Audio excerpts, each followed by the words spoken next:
Sa mga susunod na mga testigo, no, sa darating na linggo, ang uupo ho natin dyan yung dalawang SDOs, yung Special Disbursement Officers, si Ginang Acosta of the Office of the Vice President and Ginoong Fajarda from Department of Education. So tulad ho ng pinaliwanag ng mga testigo natin, sila ho yung under the Joint Circular 2015-01, no, yung exclusive na responsibility and authority na to handle the confidential funds and disburse this. So, magiging importante ho, no, ang magiging testimonya na maririnig natin sa kanila para mapaliwanag nila kung saan napunta itong pera na to, no.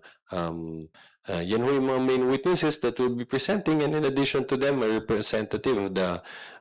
House of Representatives, no, who would identify and authenticate some documents in her custody. So, with that, ako lagi kong inaanyayahan ng mga kababayan natin na subaybayan ho ng mabuti itong paglilitis na to para hindi ho tayo maligaw at hindi tayo madala sa mga misinformation and disinformation campaign na talagang lumalaganap ngayon sa social media.